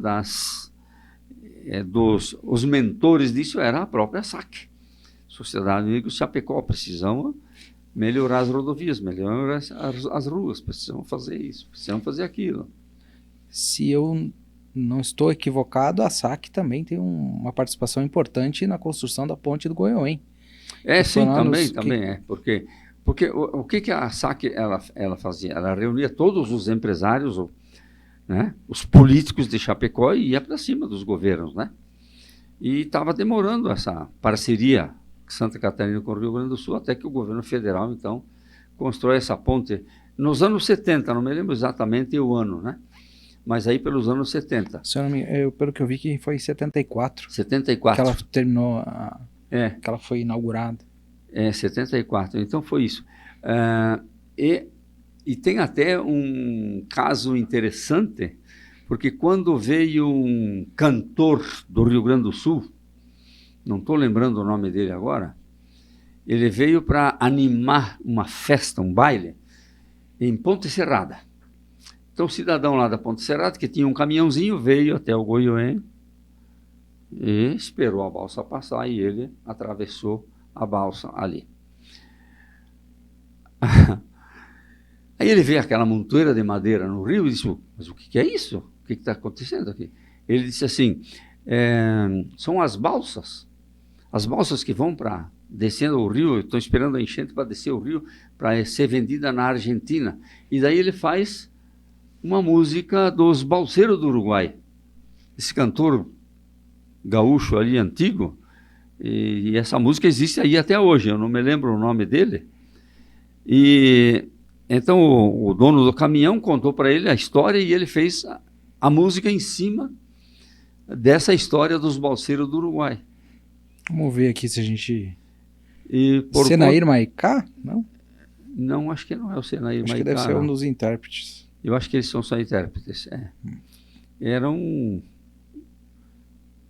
gaúcho desses aí. E tem um outro episódio... Barbosa Lessa? Como? Barbosa Lessa? Não.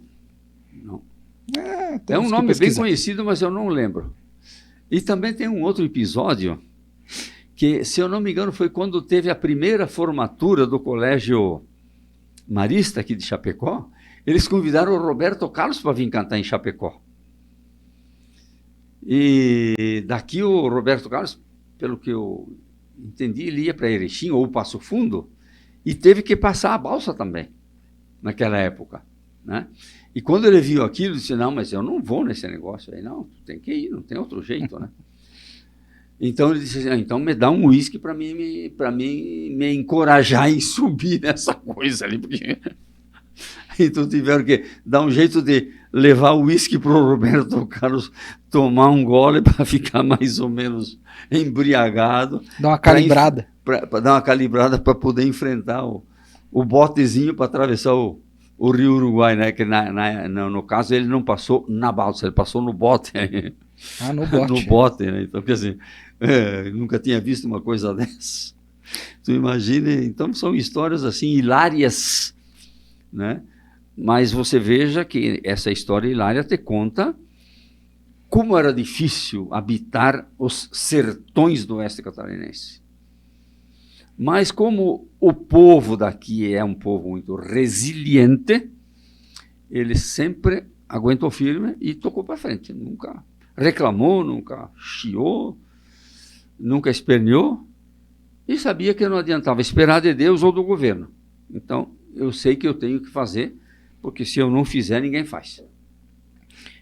Falar também ainda um pouco sobre o aeroporto.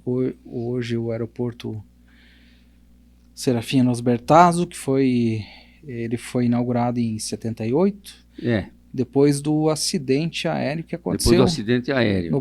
No aeroporto Paulo Marques em 76, né? Então, com a Transbrasil, um avião pequeno. E morreram 8 pessoas. 8 pessoas. Parece-me que eram professores que estavam por aí, não me lembro exatamente. Mas eu sei que houve esse acidente aéreo em Chapecó e depois houve o acidente aéreo da Chape, infelizmente, recentemente, né? Mas o Dr. Valmor Lunardi foi a pessoa que se embrenhou naquele mato ali em cima, onde está o aeroporto hoje, e disse, aqui vai ser o aeroporto. Ele viu aquele platô bastante amplo e viu que isso era suficiente. E até hoje está ali, né? Então é um bom aeroporto, o aeroporto de Chapecó. O nosso problema maior, digamos assim, é que na época de inverno nós temos bastante neblina e ventos bastante fortes. Eu lembro que uma vez eu estava voltando do exterior e chegamos em Chapecó, em Florianópolis, tipo 8 horas da manhã, e daí já trocamos da aeronave, embarca para Chapecó, e tipo assim, 9 horas a gente estava chegando em Chapecó. Chegamos aqui, o piloto disse, pessoal, não vai dar para descer, tem que voltar. Voltamos a Florianópolis. Chegamos lá 9h30, aí tira as malas, tudo. Aí quando a gente ia retirar as malas do avião, aí vem e falou, não, abriu, nós vamos embarcar, não tira as malas. Embarcamos de novo. 10h30 embarcamos no avião outra vez e viemos de Chapecó. Chegamos aqui 11h30, não deu de novo. Já tinha fechado o tempo outra vez. Então, viemos pela segunda vez. Então, para chegar em casa aquele dia, eu fiz 3 viagens de avião até Chapecó. Porque daí ele disse assim, bom, não adianta, não tem mais, hoje não vão arriscar mais nenhuma, só vai no horário normal que chegava aqui às 23 horas, né? E eu me lembro que alguns amigos que tínhamos ido nessa viagem na Itália, tínhamos ido para a Itália, até num casamento da filha do Bragalha. A Elisandra casou lá na Itália, nós fomos vários amigos lá, e alguns deles disseram assim, vamos pedir para fretar um ônibus e vamos embora de ônibus? Assim, eu, negativo, eu não vou de ônibus. Daqui a Chapecó de ônibus, 10 horas dentro do ônibus, eu fico aqui, no café do aeroporto até o final. Aí lá no café tinha uma livraria, né? Eu aproveitei para ver alguns livros lá. E me lembro que dei de cara com um livrinho do Osho.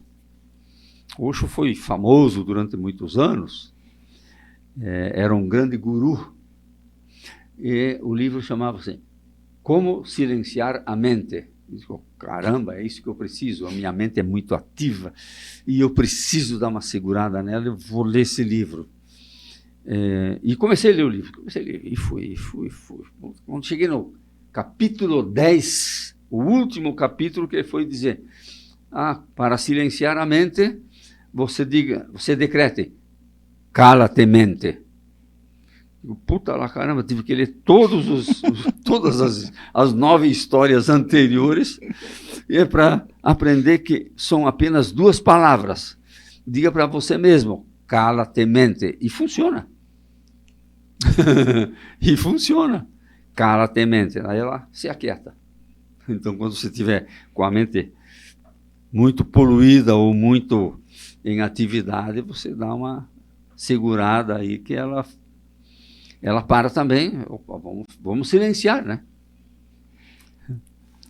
Coronel Panceira, a gente já está indo pro final aí desse nosso episódio. A gente, em 2 episódios aí, fez um resgate de todos os aspectos que consideramos importantes sobre essa história que é pouco conhecida, né?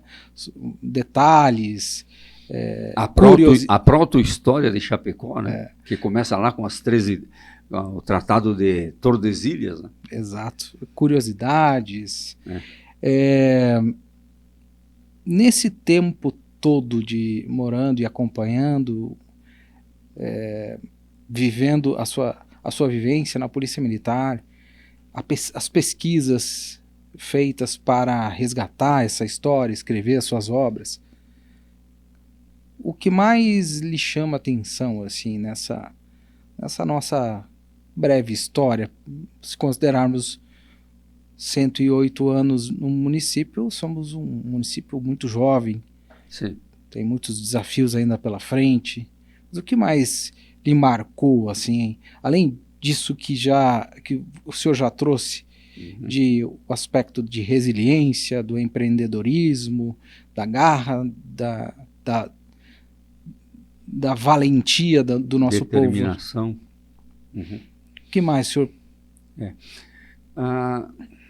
Uma das coisas que me chamou bastante a atenção, já antes de vir, eu acompanhava pelo rádio, pela televisão, acompanhava sobre o que acontecia em Chapecó.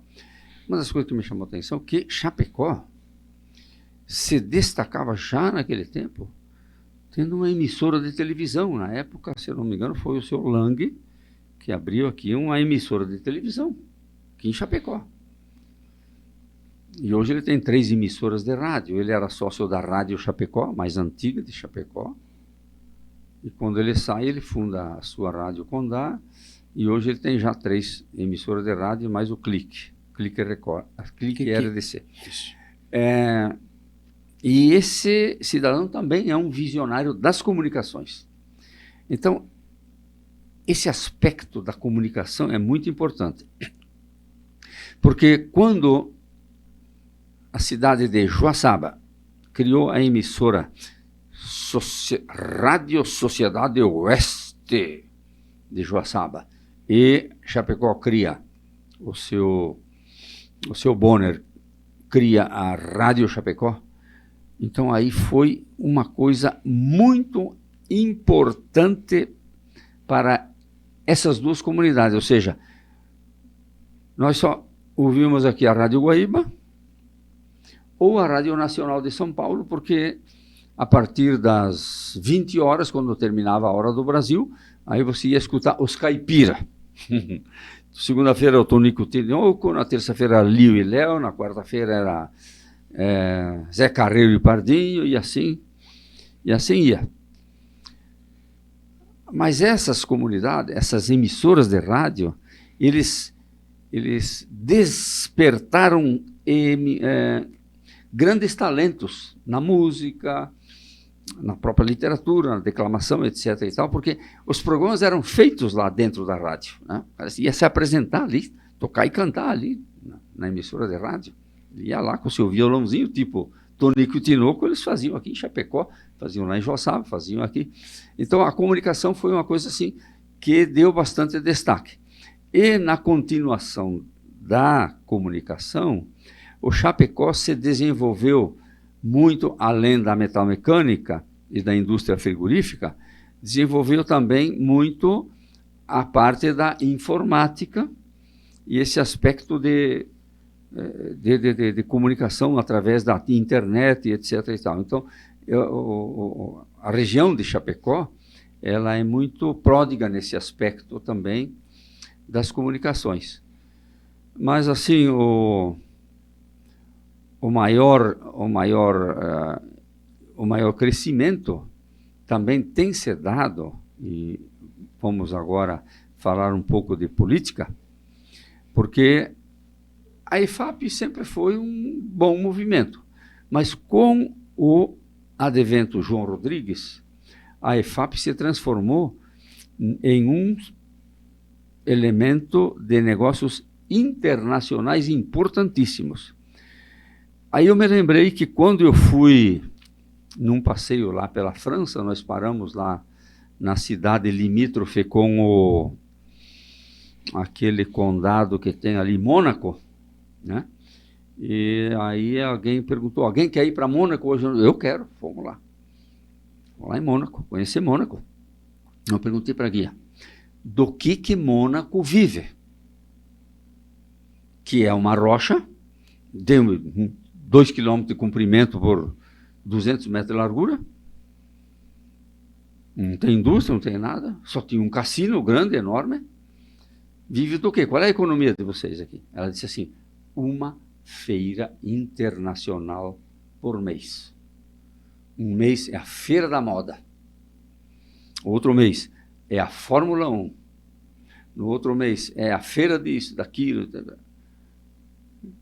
Aí eu perguntei, mas e o que é que traz dinheiro nisso? Ela disse assim, dá uma olhada ali no cais ali embaixo. Está vendo todos aquelas, não navios, como é que chama? Iates, barcos. Iates. Está vendo aqueles iates? São todos árabes que estão ali, ó. Cada sheik daqueles vem com o seu iate. Eles pagam 1.000 euros por dia para deixar o seu iate ali, ancorado, né? Para assistir a Fórmula 1, para vir aqui ver a Feira da Moda, ver a Feira das Joias, a Feira disso, a Feira daquilo. Então, quer dizer, entra dinheiro dessa maneira. E o João Rodrigues, ele fez um sistema semelhante aqui em Chapecó, fazendo uma feira desse tamanho por mês também, né? Então, você vê que tem a Feira Moveleira, tem a Feira da Lácteos, tem a Feira das indústrias frigoríficas, ou seja, todo mês você tem uma grande feira dessas aí, que nós, chapecoenses, que moramos aqui, praticamente nem vamos lá, nem conhecemos. A gente vai na IFAP uma vez por ano, ou cada 2 anos, mas assim, nessas outras feiras a gente nem vai. Mas isso aí está movimentando Chapecó todos os dias. A hotelaria, os restaurantes, por isso que Chapecó, você percebeu a quantidade de restaurantes que tem em Chapecó? Café, deve ter uns 500 aqui em Chapecó. Não existe isso em outros lugares. Eu passei uma ocasião em Lages, lá eram as 10 da noite, e queríamos tomar um café, e não tinha nenhum café aberto às 10 horas da noite. Que cidade é essa? Morta, gente. Né? E tu vê, cidade que foi importantíssima, Lages. Né? Mas hoje Chapecó é uma cidade dinâmica que praticamente é dia e noite, né? Virou tipo cidade grande, vamos dizer assim, que você tem eventos todo momento, né? Uma coisa que foi interessante também aqui em Chapecó foi quando o seu Barella e tinha outros sócios, aí o Melhorini estava junto, não me lembro mais alguns outros sócios, criaram a primeira usina hidrelétrica de Chapecó. Isso foi um passo importantíssimo nos anos 60, tu imagine? Não tinha luz elétrica ainda aqui. E eles montaram uma usina ali chamam hoje de Engenho Brown, ali, né? E essa usina permitiu, então, que tivesse iluminação e que tivesse cinema. Então, tu veja que quando ela trouxe a iluminação e trouxe a energia elétrica, ele acaba tendo um novo movimento econômico também, que permite que a indústria também se utilize disso aí. E eu me lembro que o Sérgio Melhorini era um dos que saía vender energia elétrica daqui de Chapecó até Itapiranga. E ele ia abrindo o carreiro e a pionada ia fincando os postes para que a rede elétrica chegasse até Itapiranga. Tu imagine que saga que foi essa também. Né? Então, a energia elétrica, quando ela veio, porque a energia elétrica a nível estadual, como é hoje, das grandes usinas, Celesc, através da Celesc, ela demorou para chegar aqui, né? Demorou. Ela chegou lá em São Miguel do Oeste, então, em São Miguel do Oeste deve ter chegado em 73, 74, até então era na base do lampiãozinho. Né? Tinha um cinema lá em São Miguel do Oeste, sim, tinha, mas com um gerador próprio. Né? Mas aqui em Chapecó eles se criaram e eram grandes cinemas na época, muito bons. O nosso cinema era na Getúlio Vargas ali. Na Getúlio Vargas, os próximo de onde é a Marquise ali? Ou... Ali onde tem ali na esquina da Getúlio com o Marechal Bormann, ali tem um hotel, como é que é o nome do hotel? Ali é um pessoal bem antigo aqui de Chapecó, esqueci o nome deles agora. E outro é ali em cima, na Getúlio Vargas também, onde tem uma série de lojas pequenas. Uma galeria, né? É uma galeria, isso. Então ali era o cinema. Na outra esquina tem a imobiliária Marquise. Isso. Abaixo da Marquise, então, ali era o cinema. E outro era na esquina de baixo. Esqueci o nome agora lá. Dos Guise, não é? Não. O hotel? Como? O hotel que o senhor comentou, não é? Esse hotel, acho que é o Hotel Ideal. O Hotel Ideal. Como é que é o nome daquela família? Meu Deus, uma família bem antiga, mas... Zandavalli não é Zandavalli. Mas, em suma, ali também tinha. Então, eram 2 cinemas ali, os 2 sempre movimentados, sempre funcionando. Então, quer dizer, isso porque veio energia elétrica, né? E hoje, coronel, como o senhor vê Chapecó para o futuro? Quais os nossos desafios hoje? Eu vejo que numa proporção diferente, num momento diferente, mas a gente também está olhando muita gente trabalhando para isso, as entidades representativas, a SIC, CDL, SICOM, trabalhando, olhando para o futuro com a necessidade de diversificar a matriz econômica, né? A área de tecnologia está crescendo com um potencial gigante e outras iniciativas também. Quais desafios o senhor consegue enxergar hoje para que a gente continue crescendo?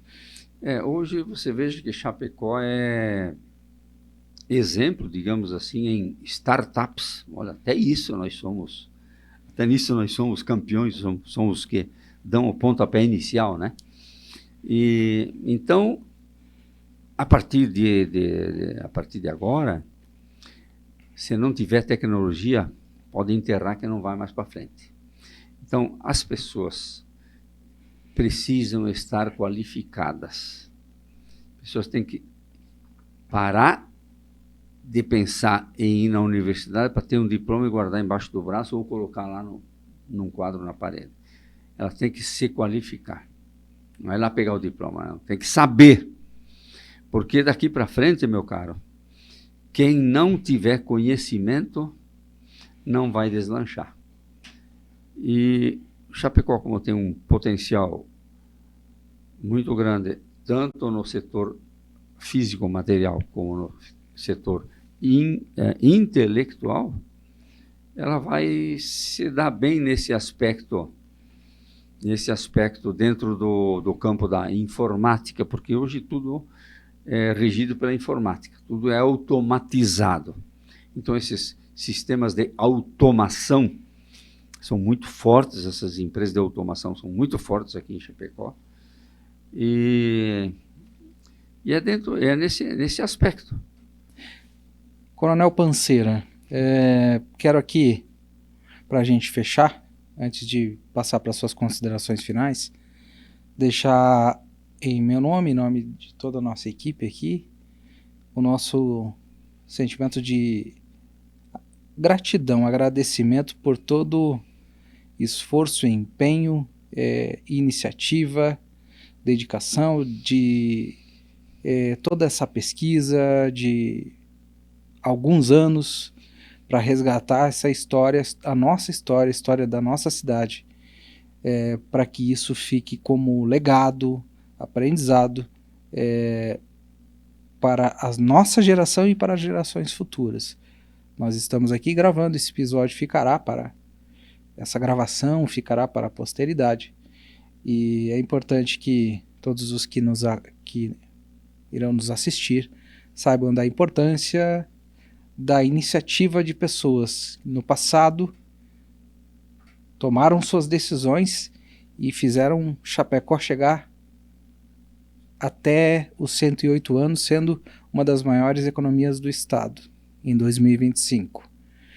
E é importante que as pessoas saibam que a iniciativa de um coronel da Polícia Militar, aposentado, sem nenhuma pretensão, sem nenhum objetivo financeiro, egoísta, foi resgatar a nossa história para compartilhar e deixar para todos aqueles que quiserem aprender e saber um pouco mais. Então, interesse, né? Nosso muito obrigado, e é um prazer imenso tê-lo aqui, com a sua dedicação, desse seu tempo, de poder estar com a sua família, estar aqui compartilhando todas essas belíssimas e curiosas histórias sobre a nossa cidade.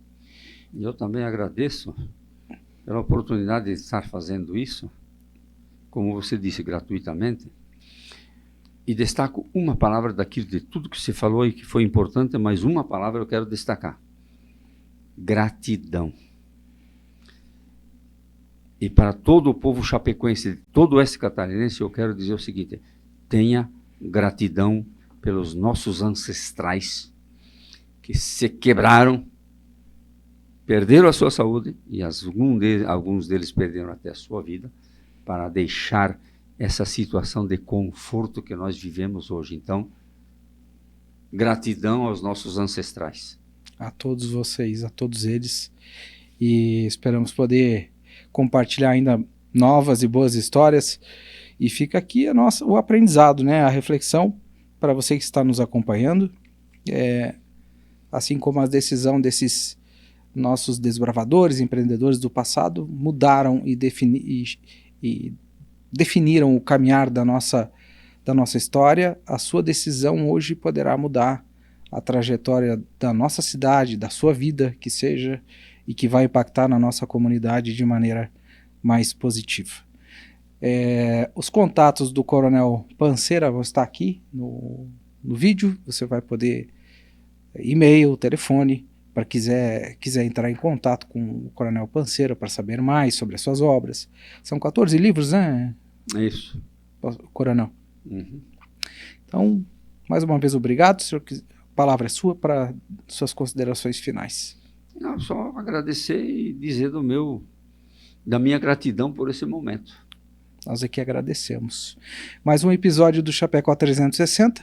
Eu posso aqui já adiantar que nós teremos ainda muitos conteúdos com o Coronel Panceira. Nós teremos um especial sobre a Guerra do Contestado. Nós teremos uma série de conteúdos ainda sobre a história de Chapecó, a história da nossa região, aqui no Chapecó 360. Inscreva-se no nosso canal no YouTube, nas redes sociais, Chapecó 360. Agradecer o nosso parceiro patrocinador, a Ares Capital, soluções financeiras inteligentes para empresas e investidores. arescapital.com.br para você aí que quer fazer um bom investimento, precisa fazer um caixa para sua empresa, fala lá com o Emerson, com a equipe, eles vão apresentar a melhor solução para você. Ok? Agradeço a sua audiência até aqui, obrigado por assistir e a gente se vê no próximo episódio.